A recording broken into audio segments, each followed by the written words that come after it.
I don't know if you guys have ever heard this quote before, but it's from Ralph Waldo Emerson. He says, sow a thought and you reap an action. Sow an act and you reap a habit. Sow a habit and you reap a character. Sow a character and you reap a destiny. And the reason why I give you that quote is because what I think is happening in Genesis 19 is a fulfillment of the life of Lot. So Lot, we see the end, or how Lot's life ends up, and what it really exposes to us is that Lot was a man of misplaced priorities. Now, I don't know if you've ever thought about what your priorities are or what is important to you, but I don't know if you've ever heard this acronym before. In order to have joy, you've got to get your priorities in order, and Jesus has got to be first, others got to be second, and yourself needs to be last. And that's kind of a cheesy little acronym, but it really shows where our priorities should be if we desire to have joy. And in the same way, we often should do a check on our own life, like what are our priorities? Because our priorities are going to set the course in our life, and it's going to lead to a particular destination. And this chapter highlights a man in Lot who really had misplaced priorities, and those priorities led to a horrible destination. So let's begin reading in chapter 1 of Genesis 19. So remember in 18, there was 3 angels that talked to Abraham. 2 of those angels go to Sodom. 1 goes back to heaven. I believe that Christ went back to heaven. I believe that it was Christ that was communicating with Abraham. That's why he called him Lord. But Christ didn't go into Sodom, the 2 angels did. It says the 2 angels came to Sodom in the evening, and Lot was sitting in the gate of Sodom. When Lot saw them, he rose to meet them and bowed himself with his face to the earth. Now this sounds a lot like what Abraham did last week we talked about. So he sees these 2 men coming. He doesn't know who they are, but he wants to show them hospitality. So he does what Abraham did, which was that he goes and he says, please come into your servant's house, spend the night, I'll take care of you tonight. And he says, then you should rise early and go on your way. Continuing on in verse 2. They said, no, we will spend the night in the town square. Now you're going to see in a minute why that would be a horrible idea. Verse 3, but he pressed them strongly, Lot pressed them strongly, so they turned aside to him and entered his house, and he made them a feast and baked unleavened bread, and they ate. But before they lay down, the men of the city, the men of Sodom, both young and old, all the people to the last man surrounded the house. So verse 4 gives us a little insight into why God is going to destroy this city. They are as sexually depraved as you can possibly be, to the point where you have 2 guys that have never been in the city come into the city. And it says that the men of the city surround the house. And listen to what they say in verse 5. They called to Lot and said, where are the men who came to you tonight? Bring them out to us that we may know them. This is not, we want to know their name and what they do for an occupation. This is a sexual term. And if I can just be incredibly blunt, they want to rape these guys. They don't care what they want. This is what they want to satisfy their sexual passions. And this gives us a little insight into why this city is going to be destroyed, because this is the mentality of the people that live in this city. So it says, bring them out to us that we may know them. So Lot, verse 6, went out to the men at the entrance. He shut the door after him and he said, I beg you, my brothers, do not act so wickedly. Now this is where it gets even worse in verse 8, when he says, behold, I have 2 daughters who have not known any man. Let me bring them out to you and do to them as you please. Only do nothing to these men, for they have come under the shelter of my roof. I've always read that and thought, what about your daughters under the shelter of your roof?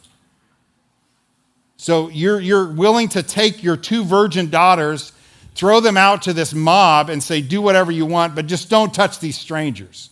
So you get a little mindset into Lot, like he's messed up. His priorities are all out of whack here, where he's willing to sacrifice his daughters to this mob, this crowd. Notice what happens. It says, but they said, stand back. Now they, as the angels, said, stand back. And they said, this fellow came to sojourn, and he has become the judge. Now we will deal worse with you than with them. So they're like, okay, you're not going to let us in? We'll deal worse with you than we were going to do with those men. And you can just put two and two together. It's not, I'm sorry, I misspoke. The angels did not say, stand back. It was the men that had surrounded the house that said, stand back. Verse, let's read on. Then they pressed hard against the man Lot and drew him near to break the door down. Verse 10, but the men reached out their hand. This is the two angels, reached out their hands and brought Lot into the house with them and shut the door. And they struck with blindness the men who were at the entrance of the house, both small and great. So once again, we get another picture of their depravity because the angels pull him in, then they supernaturally blind the men of the house, around the house, and yet they so are driven by their sexual passions that it says they wore themselves out groping for the door. So it's not like, okay, I'm blind here, something weird's happening. They're still trying to get in the house. It's just bizarre. It's just like, what are we dealing with here? What kind of people are we dealing with here? And you just get this little story that illustrates how depraved this city had become and why God was going to destroy it. So verse 12, the angels said to Lot, have you anyone else here, son-in-laws, daughters, sons, or anyone who you have in this city? Bring them out of the place. For we are about to destroy this place because the outcry against his people has become great before the Lord, and the Lord has sent us to destroy it. So Lot went out and said to his son-in-laws who were to marry his daughters, get out of this place, for the Lord is about to destroy the city. But he seemed to his son-in-laws to be jesting. So that gives you a little indication there that Lot never talked about anything serious with these future son-in-laws. It was just all surface, casual. So when he comes in with his hair on fire and it's like, man, God's going to destroy the city. We need to get out. They thought he was joking. They just kind of wrote him off as, oh, he's just being dramatic. He's just being goofy. They just thought he was putting them up to a trick. So that gives you an idea. They never had any conversations about spiritual matters or about things that, look, God's not happy with what's going on in this city. Lot's just a totally compromised guy. And even his son-in-laws, even the people that know him the best, don't think he's speaking truth here because he never talked about spiritual things. Verse 15, as morning dawned, the angels urged Lot, saying, up, take your wife and your two daughters who are here, lest you be swept away in the punishment of the city. Verse 16, but he lingered. So the men seized him and his wife. So he says, you ever said to somebody, we got to go. We got to go. And he's not going. I feel like I'm talking to Karen sometimes that way, like, let's go. We got to go. But she lingers. This is Karen's life first. But she lingers. Anyway, I said it first hour too, so you guys can't. I'm already in trouble, so let's double down. Let's triple down. Let's do it next hour too. No, it is funny though. Sometimes, like we usually ride together on Sunday, and I'm usually high strung on Sunday. I'll admit. Like I get out in the car and I'm ready to go. And it's like and this happens and that happens, and I'm like, don't honk the horn. Don't honk the horn. Don't honk the horn. She's lingering in there. Let's go. Let's go. It's not like this day snuck up on us. I mean, we knew it was coming. Anyway, so.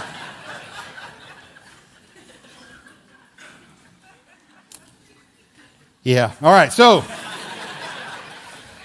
I don't do what the angels did to this. So the men seized him and his wife and his two daughters by the hand.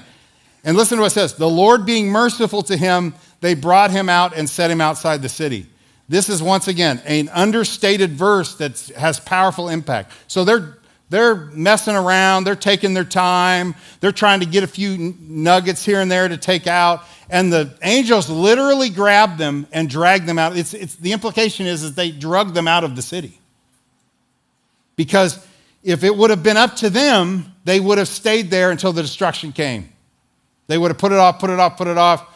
So they literally, in mercy to them, grabbed them, drugged them out of the city. Aren't you glad that God has drugged us out of some situations sometimes? It's a lesson for all of us. It says, and as they brought them out, one said, escape for your life, do not look back or stop anywhere in the valley. Escape to the hills lest you be swept away. So he tells them, get out of the city and go to the hills. So not even, a hill is different than a mountain. It's you get out in the Flint Hills and they're hard to climb, but they're not that hard to climb. They're not like climbing a mountain. But I want you to notice Lot's response. He says, and Lot said to them, oh no, my lords, but your servant has found favor in your sight, and you have shown me great kindness in saving my life. But I cannot escape to the hills, lest the disaster overtake me and I die. Behold, this city is near enough to flee to, and it is the little one. Let me escape there. Is it not a little one, and my life will be saved? So this guy he's getting warned about the destruction coming. He gets dragged out of the city, and he's still trying to go the easy route. Like, I don't want to go. That hill is too high to climb. Can I just go to this little city, Zoar? Once again, we get an indication into his life, which I'll talk about more in a minute. And the angel showed him mercy. He said, behold, I grant you this favor, that I will not overthrow the city of which you have spoken. Escape there quickly, for I can do nothing till you arrive there. Therefore, the name of the city was called Zoar. The sun had risen on the earth when Lot came to Zoar. Now, remember what happened in the previous chapter. Abraham pleaded for God to not spare the city if they could find 10 righteous. So Abraham's now curious. We find in verse 10, then the Lord rained on Sodom and Gomorrah sulfur and fire from the Lord out of heaven, and he overthrew those cities and all the valley and all the inhabitants of the cities and what grew on the ground. But Lot's wife behind him looked back, and she became a pillar of salt. And Abraham went up early in the morning to the place where he had stood before the Lord, and he looked down toward Sodom and Gomorrah and toward all the land of the valley, and he looked, and behold, the smoke of the land went up like the smoke of a furnace. So he sees all this happen, and he knows they couldn't find 10 righteous there. And so it was when God destroyed the cities of the valley, God remembered Abraham and sent Lot out of the midst of the overthrow when he overthrew the cities in which Lot had lived. That's a verse about grace. God saved Lot because not because Lot deserved to be saved, but because Abraham prayed for him. And God showed Lot grace because of Abraham. Now, these last verses are brutal to read. It's just really tough. And that's why I said earlier, this is a heavy chapter. If you haven't think it's been heavy enough, it gets even heavier. Verse 30. Now Lot went up out of Zoar and lived in the hills with his 2 daughters, for he was afraid to live in Zoar. So he lived in a cave with these 2 daughters. And the firstborn said to the younger, our father is old, and there's not a man on the earth to come in to us after the manner of all the earth. Come, let us make our father drink wine, and we will lie with him, and we will preserve offspring from our father. So they made their father drink wine that night, and the firstborn went in and lay with their father. He did not know when she lay down or when she arose. The next day the firstborn said to the younger, behold, I lay last night with my father. Let us make drink wine tonight also. Then you go in and lie with him, that we may preserve offspring from our father. So they made their father drink wine that night also, and the younger also arose and lay with him, and he did not know when she lay down or when she arose. Thus both the daughters of Lot became pregnant by their father. The firstborn bore a son and called his name Moab. He was the father of the Moabites. This is significant because when you read through the Bible and you get into the book of Exodus and you see the Israelites coming out of Egypt, they run into these people called the Moabites, and they're not good people. And is it not surprising that they're not good people, because this is how their family started? And then the younger also bears a son, and he is the father of the Ammonites to this day. So the Ammonites, the Moabites, were 2 very difficult people that the Israelites had to deal with, and as a result of this man Lot and incest with his daughters. Encouraging chapter, isn't it? It's pretty rough. But there's some lessons for all of us to learn. And I hope that you can focus on these lessons that we can learn as regard to priorities in our life. Because I do think that there's something in here for all of us. Because all of us have priorities. We have certain things that we focus on. And if those things that we focus on are wrong, they're misplaced, then what will happen is we may not end up like Lot, but we'll end up in a place we don't want to be. We're all making little small choices every day that have long-term implications. And we need to stop often and think about, what am I prioritizing in my life? Lot prioritized the wrong stuff. So let's use this chapter as a cautionary tale for all of us. I want to give you 5 things. I got to give you 5 things in 10 minutes. You ready? So 5 priorities that shaped Lot and led to his demise. Number 1, he prioritized power over influence. So the chapter teaches us that he prioritized power over influence. When these 2 angels showed up to Sodom, what does it say about Lot? That he was sitting in the gate of Sodom. What does that imply? That implies that he was in a position of power, because that's what leaders of cities did. So you would have walls around a city, and then you would have an entrance or a main gate, and then the leaders of that city would set outside the gate. So the implication is that he is in a position of power. Now I have a theory that he's in a position of power because of Abraham. Because remember, several chapters ago, what happened? Sodom was overtaken by a city, and they took all of them and all of their inhabitants. Remember, Abraham gets his 368 servants together. They go chase after these kings. They free Lot and bring him and all of their possessions back to Sodom. And I think that Lot kind of jumped on that and said, hey, it was my relative who helped us. Maybe I should be in a position of power. So he moved from a guy that lived outside of Sodom, and now he's one of the leaders in Sodom. And it gives us some insight into the fact that he wanted to be in a position of power. But when it's time for them to leave, nobody goes with him. So leadership is not the title behind your name. Okay? It doesn't matter what your title is. It's like, who's following you? You don't need power to have influence. And too many people focus on being in a position of power rather than being an influence. Leadership is not about positions. It's about how many people are following you. If you want to know your influence, turn around. I like what Charles Spurgeon said. He said, a good character is the best tombstone. Those who loved you and were helped by you will remember you when the forget-me-nots have withered. Carve your name on hearts, not on marble. I go into downtown Topeka and I go into buildings of men I don't know who they are, but they were powerful.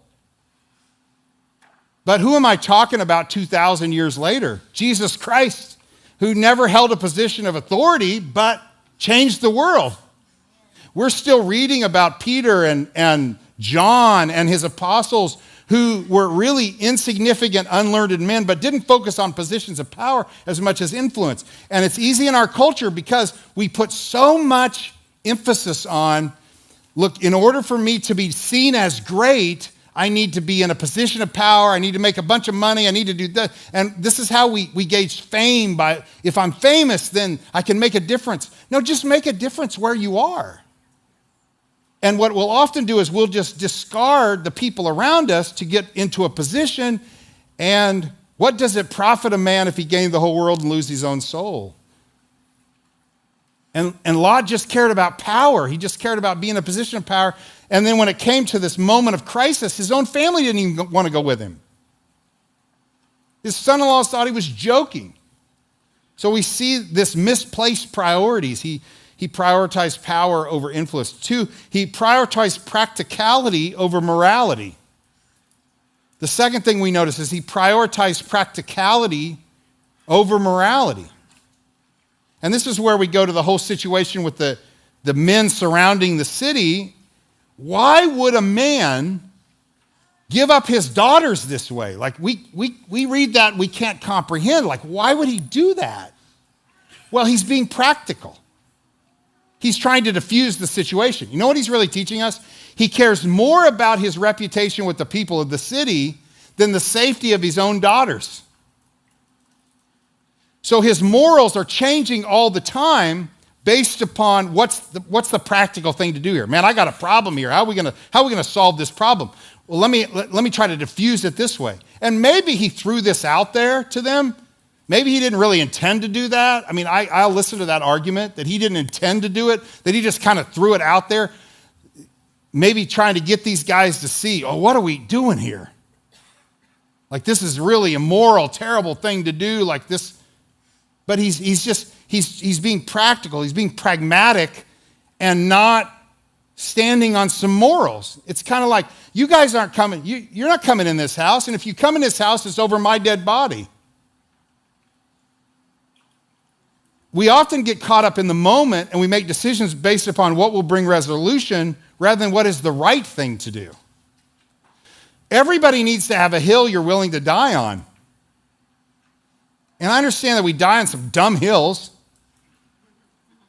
but there are some things that we need to say, no, this is a no-go. This is a non-negotiable. Like, I'm not crossing the line here.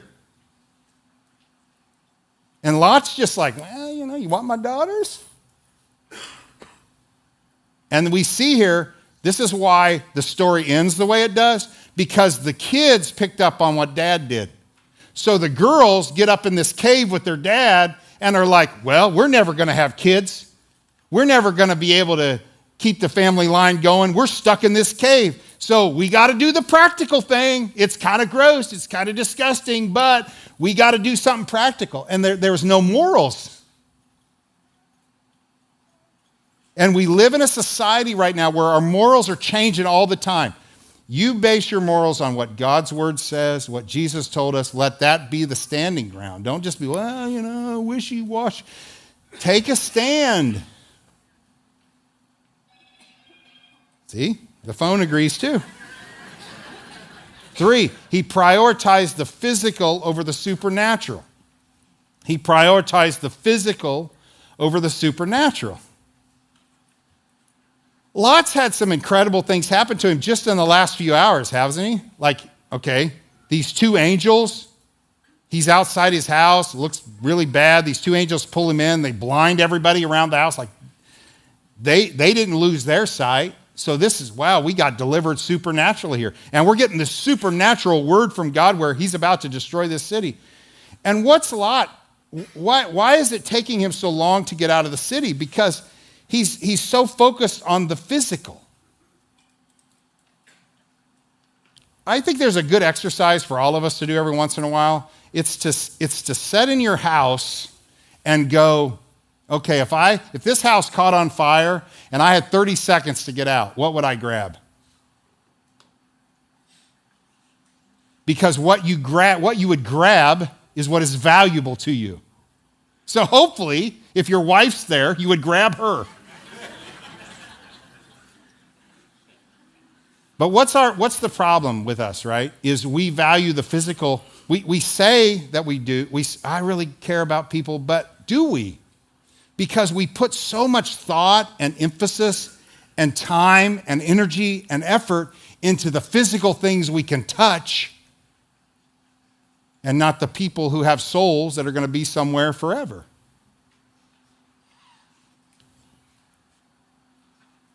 I hate to break it to all of you, but the Bible's pretty clear that one of these days that God's going to wipe out this whole earth. So everything physical here is going to be gone someday.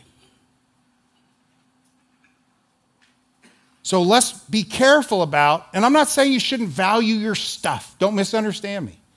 I will tell you that if somebody dings your car on accident, don't lose your mind. It's just a car. Or if some kid runs through your yard after you've just seeded it, it's just grass.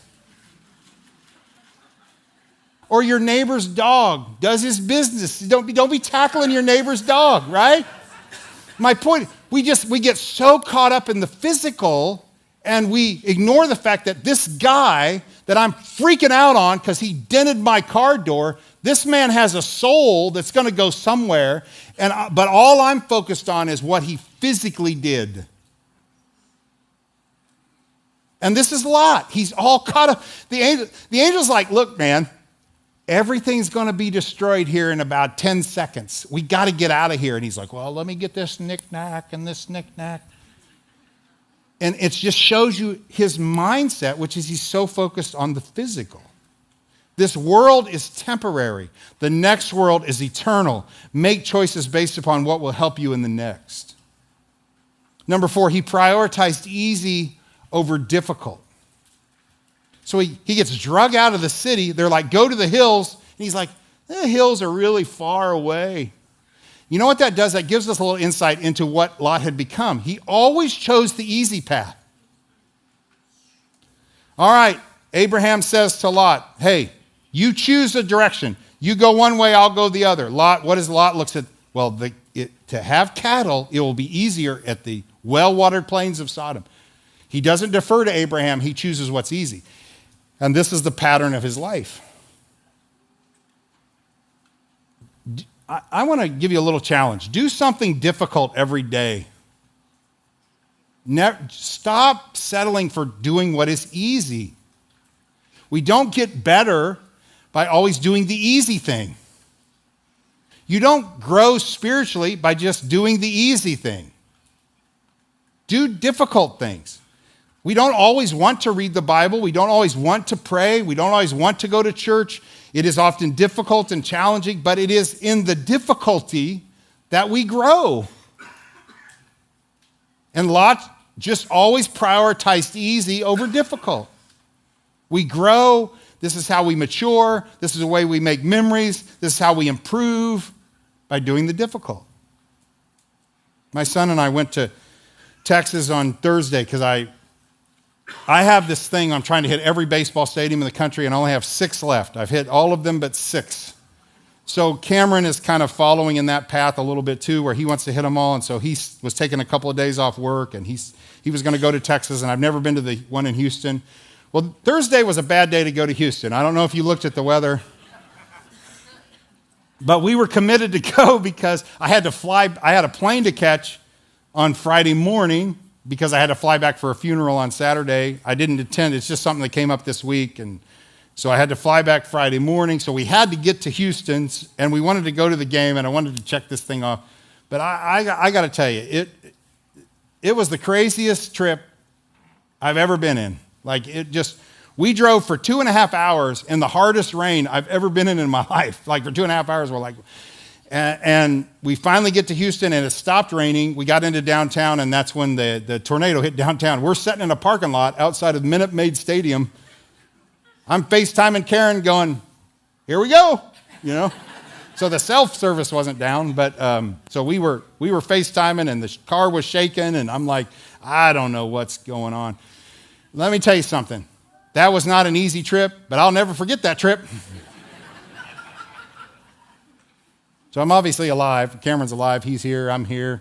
Car's good. Nothing wrong with the car. Wild situation we were in. But was it an easy trip? No. Is it a trip I'll never forget? I'll never forget it. Do things that are difficult because those are the things that make a difference in your life. Don't always do the easy stuff. Then number 5, fifth thing, quickly. He prioritized escapism over accountability. Now let me teach you something let me show you something here that I never saw this until this week. I've read this story a bunch of times. It never really jumped out to me till this week. To me, the saddest part of this story is how it ends. Lot was connected with, remember, God spoke to Abraham, Lot went with Abraham. So they got to the point where both of them were so wealthy that they had to separate, right? So Lot chose the well-watered plains of Sodom, Abraham chose the desert. So they both get incredibly wealthy, they have to separate.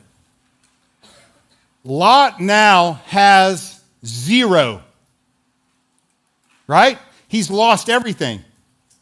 He's lost everything he had. His wife's gone now. All of his possessions are gone. His house is destroyed. The city that he lived in is gone. It's just him and his 2 daughters. Why in the world did he not go to Abraham? Why didn't he go back to Abraham? It's obviously not, hey, you got too much and I got too much. I got nothing. But instead of going back to Abraham, he goes to Zoar. He gets uncomfortable in Zoar, so he goes up in the caves. Abraham loved Lot. He rescued him. He interceded for him. And I have no doubt that he would have gladly helped him and his daughters. But instead, what does Lot do? Lot chose to go hide in a cave. And this is where all these horrible things happen to him there in that cave. And I believe that he is running from his issues and he's choosing escapism rather than accountability. Because if he goes to Abraham, he's got to go, I messed up, man. I've messed up. The first time we separated, I messed up. Because I believe that he could have got to where Abraham was. If Abraham could stand and see the city being destroyed, then Lot could have got there. If I can see it, I can walk to it. But what did he do? He tried to escape into a cave instead. And before we cast judgment on Lot, how many of us do that? God allows us to be broken so that we'll look to him. And what often happens to most people is they get broken and then they escape from it. People run to drugs, they run to alcohol, they run to illicit affairs, they run to porn, they run to all these things that bring them a certain degree of temporary gratification rather than going back to Christ, going back to church, going back to somebody who loved you and cares about you, and humbling yourself and acknowledging that you have blown it, and would you please help me out? But instead we run. We run.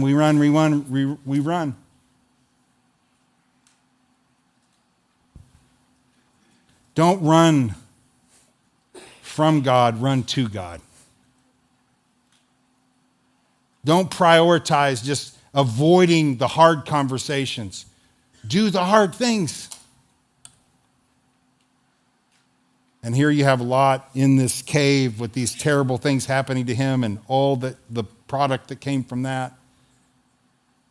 It just is the revelation of a man who got his priorities out of whack. So let's prioritize influence over power. Let's prioritize morality over practicality. Let's prioritize the spiritual over the physical. Let's prioritize the difficult over the easy. And let's prioritize accountability rather than escapism. And if we'll do that, we'll have a better end result than Lot had, because Lot did the exact opposite. All right? Let's go to the Lord in prayer. I guess my thing I want to end with today is, are you far from God? Are you running from God? Has God broken you down? Just come back to him. Don't try to escape it or run from it anymore. He loves you. He wants a relationship with you. And the only way you can be right with God is to humble yourself. Humble yourself. God, forgive me. Just be like the thief on the cross. Lord, remember me when you come into your kingdom. Throw yourself on the mercy of Jesus. He will show you grace.